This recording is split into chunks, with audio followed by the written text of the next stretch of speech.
exposition, background information within a narrative, is in every film/TV show, and to give it well, you must follow a popular rule of filmmaking.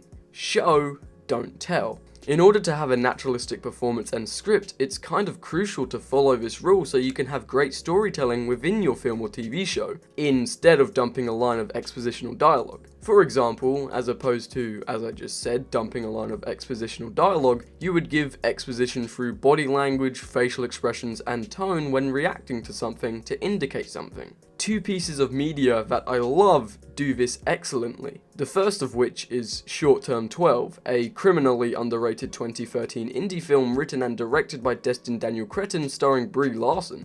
This is actually my second favourite film of all time, the reasons for that being the fantastic handheld cinematography that makes us feel closer and even more engrossed into these amazingly well written, directed and performed characters, as well as the writing of the script and story, which shows so much without saying anything, all backed by Joel P. West's wonderful original score that creates a memorable, emotional rollercoaster of a film.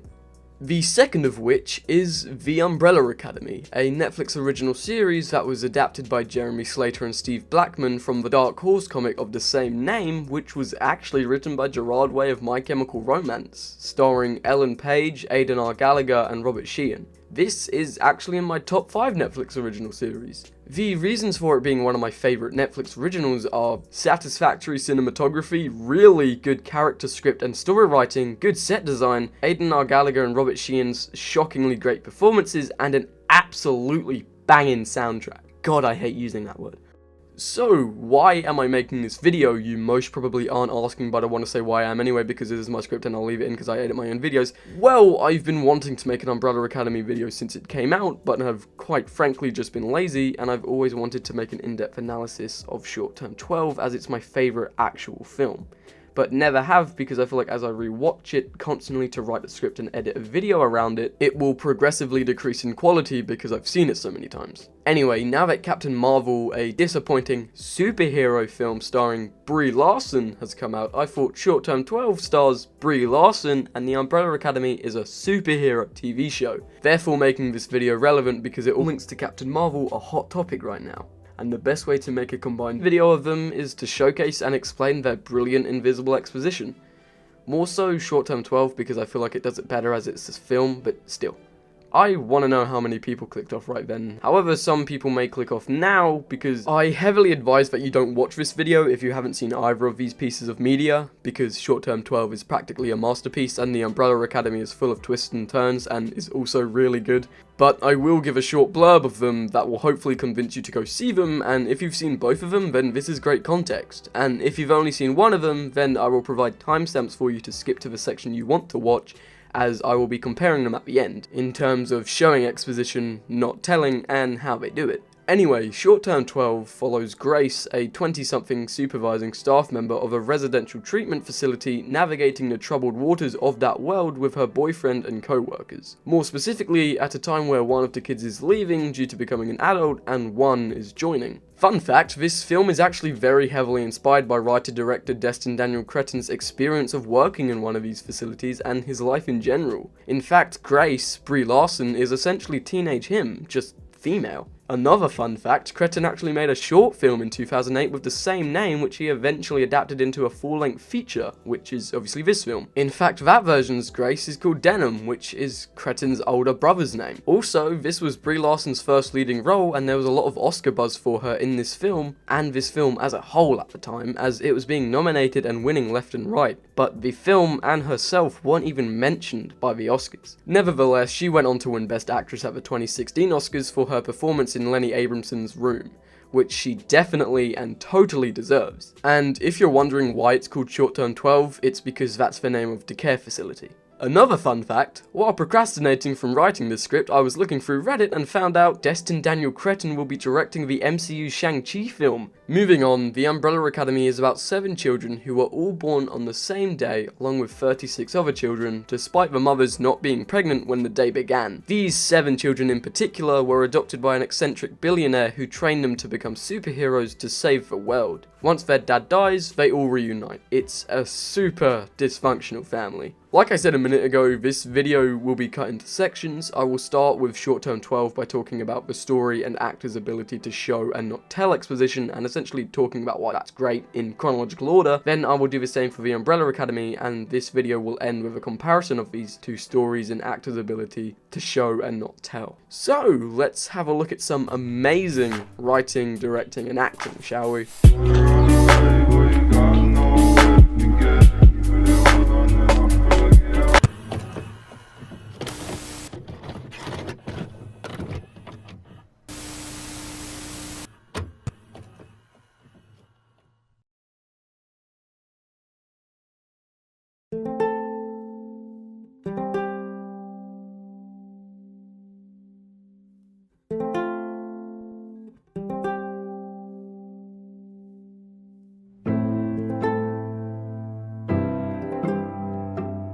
The film starts with this brilliant scene that sets the tone for the rest of the film, with Ďopi West's score, the cinematography, the focus on characters, and how the actors are playing them. This opening scene, like all opening scenes should do, set the tone for this film in an excellent way. The way the characters act, talk, and interact with each other is already great exposition. With how Nate, Rami Malek, is being talked to and how he replies, we immediately know that he's kind of the stupid one, which is further supported by, and I always wanted to work with underprivileged kids. What the fuck is that supposed to mean? Marcus, settle down. and how Grace and Mason, John Gallagher Jr., interact differently than everyone else shows that they are boyfriend and girlfriend. Jessica, Stephanie Beatriz of Brooklyn Nine-Nine fame, shows with facial expressions that even though this is hard work, it's what she does and she's used to it. Then, once Sammy runs out of the home, they go from funny work banter to serious work time immediately, and then immediately go back to joking, showing how this is normal to them and how great they are with these kids. It's the reason why I love the ending of this film so much. The film ends just like the film starts, with them telling a story and Sammy running out of the home. Just except at the end of the film they don't catch Sammy, they play tag with him and have fun. The only other major differences being that it is in slow motion, with the instrumental of the Tree Rings Brush Bloom Go rising as they catch up to Sammy, and once they do, they all start smiling and continue running around, while the camera continues to travel in the same direction until...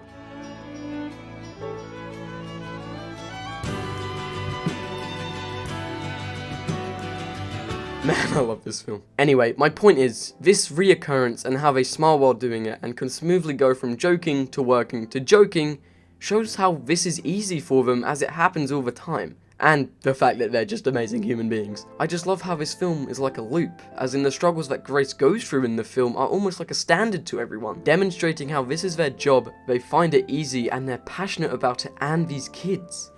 Another example of showing exposition and not telling it is when Grace goes to the hospital to book her appointment for her abortion. The nurse asks if this is her first time getting pregnant, to which she replies, One time.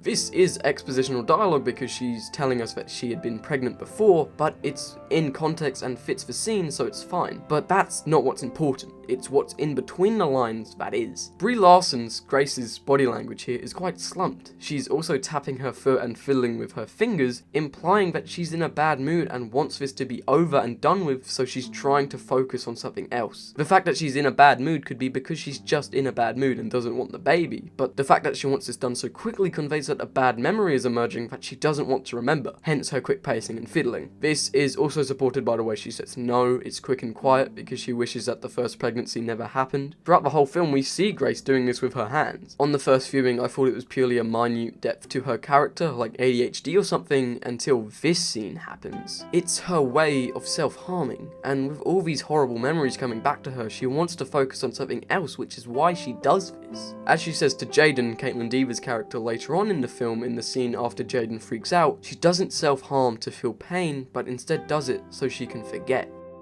It's impossible to worry about anything else when there's blood coming out of you. I quite love how this scene with the nurse begins the arc between Grace and Jaden, how she hates her, but then they become very close because they're practically the same person. Their similarities consist of the way they would self-harm, their horrible, scummy fathers, their sense of humour, and overall characterization. Staying on the same point, we slowly find out throughout the film what that first pregnancy was. When Grace hears her father is being released from prison, which, like, what the fuck, he should not be, the justice system is really fucked at times, Grace gets very angry. This highlights how she obviously did not get along with her father. The way she reacts to her boss saying that they can't take Ǧayden away from her father is explosive, which indicates that this is a personal matter to which she can relate to because she knows how awful it is to have an abusive father. She knows Ǧayden has an abusive father, of course, because of the amazing scene where Ǧayden tells Grace, metaphorically, that her dad is abusive through a poem.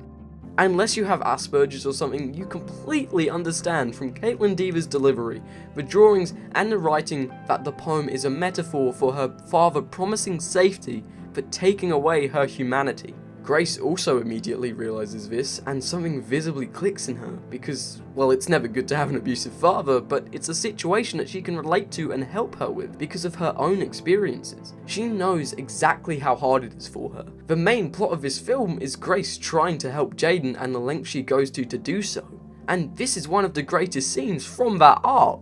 Anyway, throughout the whole film, there are hints towards the fact that Grace had an abusive dad. Whether it be the way she reacts to her pregnancy, how she acts when she hears that scumbag is coming out of prison, or her interactions with Ǧayden. And this is confirmed in this excellently performed scene. And although this is kind of expositional dialogue, it has been set up throughout the whole film and it's in context. Plus, this is a reveal to another character to get them to relate. What I'm trying to say is, the fact that they hint at it throughout the whole film and it's in context means that this is a confirmation for what the viewers were thinking, as well as a reveal to Ǧayden, unless of course you somehow couldn't figure that out by this point. Either way, Ǧayden in this scene is the door for the audience to enter, as we both feel the same way about finding out some pretty heavy stuff that adds even more depth to Grace's character. Moving on to a different plot point, Marcus, played by the great Lakeith Stanfield, who I'm glad is getting more recognition now, is another incredibly well written and performed character. Not just because of how chill he is, but because of his past that isn't even explored that much. When he gets his hair shaved, it's obvious that he was trying to see if there were any scars or anything by the way he talks and his exceptional facial expressions. Side note, when his fish died and he then attempted to kill himself, that was one of the many times I've cried watching this film. Also, when he gets everyone to make birthday cards for Ǧayden, it's just the sweetest thing. And I like to think that when he was younger, he never had a proper birthday, or it was forgotten about, so that's why he made all the kids make those cards for her. Not invisible exposition or an example of showing not telling, but a plausible theory. Now on to another character, Mason, played by John Gallagher Jr., who needs more work, well, if he wants to, that is. The following is a great example of showing not telling. The reveal that he is from a foster family and one of those care facilities adds more depth to his character, because we know why he works at short-term 12, because he would have been one of those kids. And he knows, more than anything, that he just needed a person that cared for him, which is why he cares for those kids. This isn't a hint that leads us to think about something that will happen, but it is straight up shown to us, with no dialogue regarding what I just said. In addition, the scene where Grace and Mason dance right after this is so good, and is another time I've cried watching this film. Oh my god, I love this film so much. It may actually be my first favourite film of all time, but I'm too indecisive to figure that out. Honestly, if you're watching this section and you haven't seen Short Term 12, I have no respect for you. For me, that's the equivalent to watching a video essay on how great the twist in Get Out is before watching the film. Back on subject. Lastly, Sammy, played by Alex Calloway, is also great. The way he reacts to the dolls that belong to his dead sister being taken away is so sad. We truly understand how important they were to him, and not just because Grace said so. His literal silence says so much. Side note, I love how Grace, while not superior in hierarchy, is superior in morality, and her only goal is making sure these kids are okay, which is shown throughout the entire runtime, because otherwise she wouldn't have chased Ǧayden through California and gotten on a bus with her. Another fun fact, because the budget for this film was literally the cast and crew's homemade sandwiches, this shot was filmed illegally. They had the camera tucked in a bag to get the shot and had a bunch of crew members get on the bus to act as extras. The dedication to this film and the filmmaking itself is incredible. Also, this is another thing she can relate to. Her mum died and she would have been grieving for a long time, and she would have done that by keeping her belongings just like Sammy did. So she knows that he needs those dolls to help him through his grief, instead of taking them away. Furthermore, it's really nice character development to see Nate give Sammy one of the dolls back, and even though nothing is said in that exchange, you know exactly what they're thinking. We understand that Nate is happy because he did something good by himself, but we see how shocked and therefore happy Sammy is to get it back. This film is the most accurate and realistic film I have ever seen, due to the astonishing character writing, direction, acting, dialogue, and of course, its ability to show and not tell.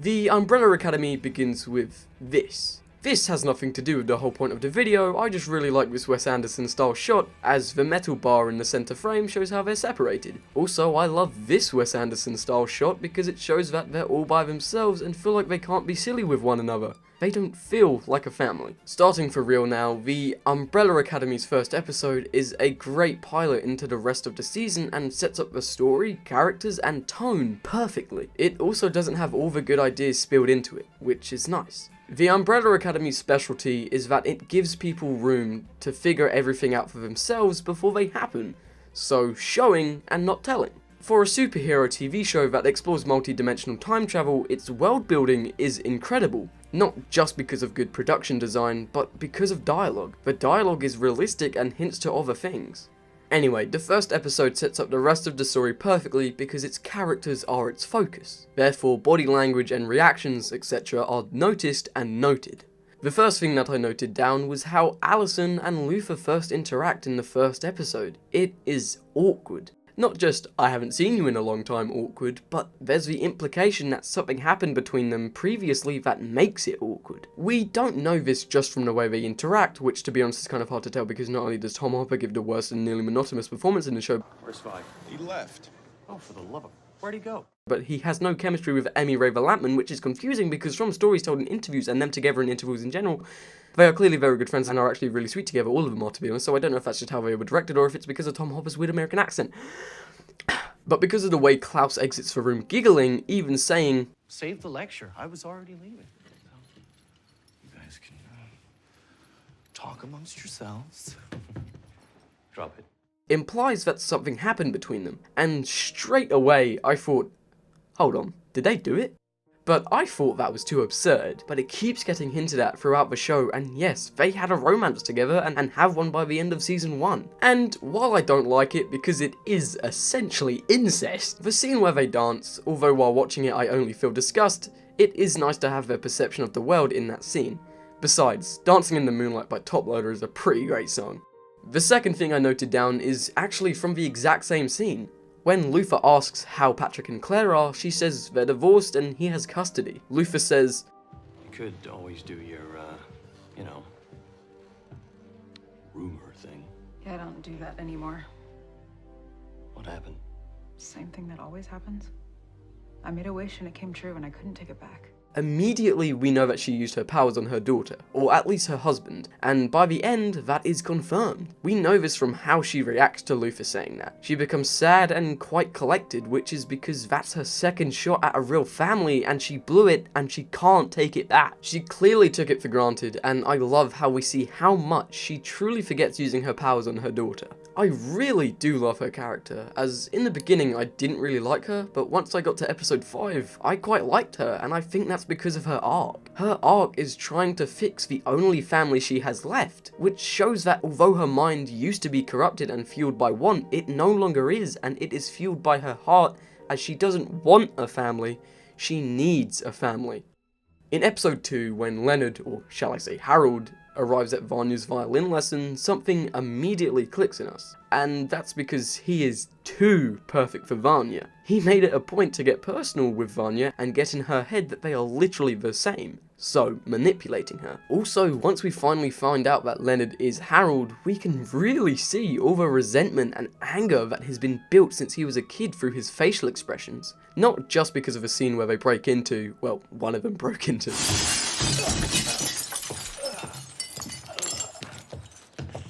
Settle.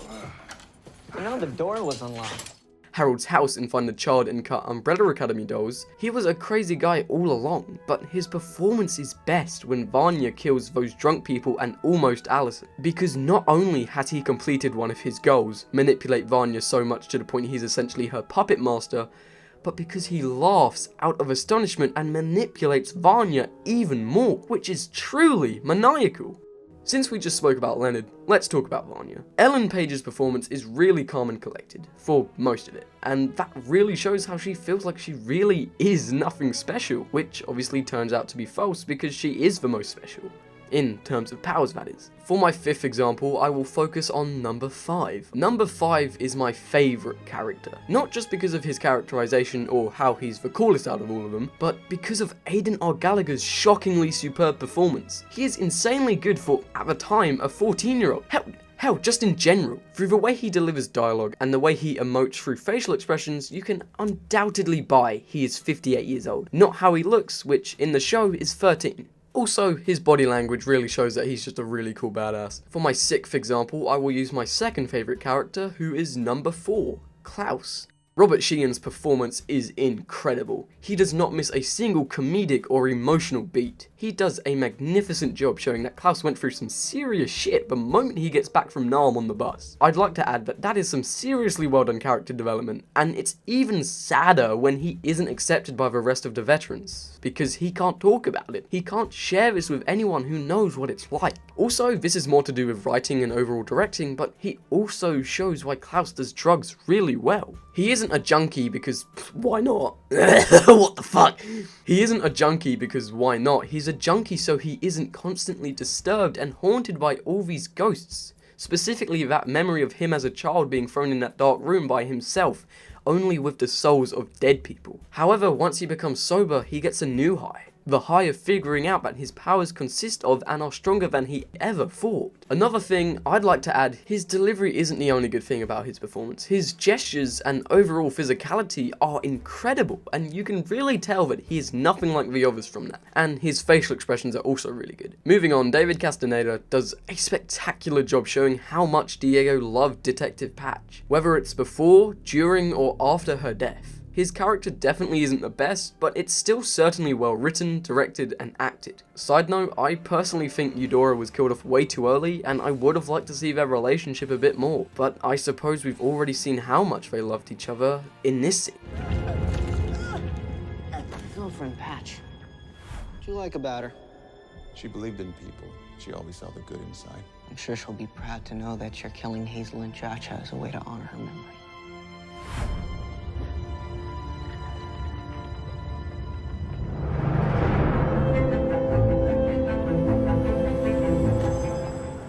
Also, I don't know why, but when she died, it jerked some tears. Lastly, Cameron Britton and the directors are excellent at showing that Hazel is just fed up with his life. And the relationship he has with the donut lady, Agnes, is extremely unexpected. And I quite like how they're the only people who have a happy ending. This TV show, or at least this season, is great at showing you what will happen next, without you initially realizing, as well as showing the characters to you. Because, after all, the focus of every piece of media is people.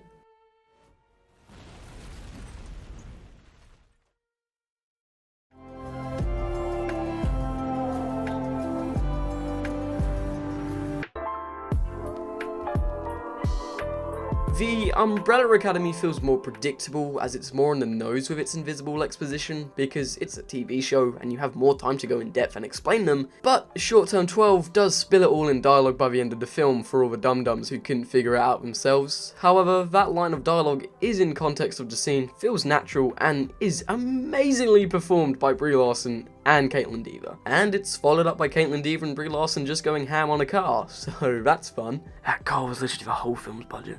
To be quick about it, Short Term 12 does it a lot better than the Umbrella Academy, whether it's because of the better writing or the fact that it's a film allowing less time for it to become annoying. Because with the Umbrella Academy, the invisible exposition, while I like the fact that it lets the audience figure everything out for themselves, I had figured out quite a few major plot points by the end of episode 2 and was just waiting for them to happen. Therefore, I found it too predictable, because you're not just thinking it, you know it's going to happen. Whereas with Short Term 12, it is incredibly subtle, so you just think that it's a possibility and not a certainty, and you only really properly take it into consideration on your second viewing.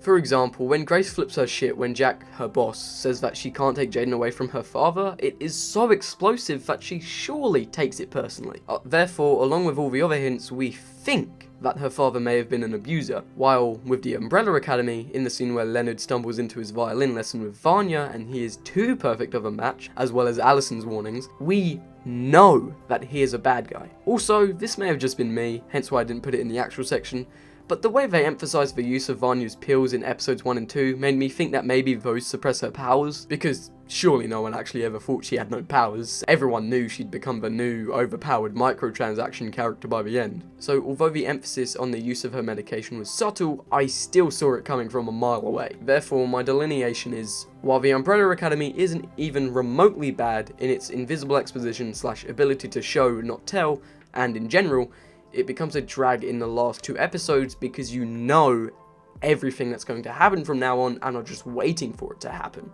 Other than anything with 5, because his character and what he's been through is totally unpredictable and handled really well. I would really love a spin-off of his time in Solitude and or as a time-travelling hitman, as well as a Klaus spin-off while he was in Vietnam. On the other hand, Short Term 12 never feels boring because, yes, it only has a 90-minute runtime, so it's kind of unfair to make that comparison, but because it keeps you thinking, not knowing, on your feet, which is due to extremely subtle hints through body language, facial expressions, and the way a character reacts to something. It really is the most realistic film ever when it comes to that.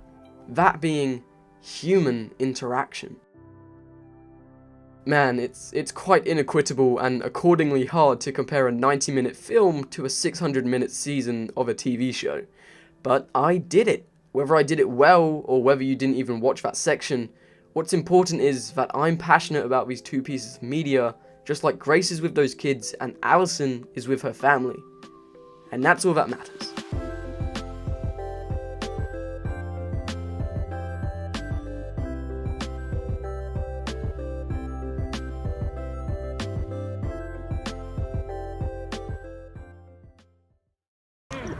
So as your hand moves the other way, your hip goes the opposite way. Shit. Like, cool. What's not dive in behind you?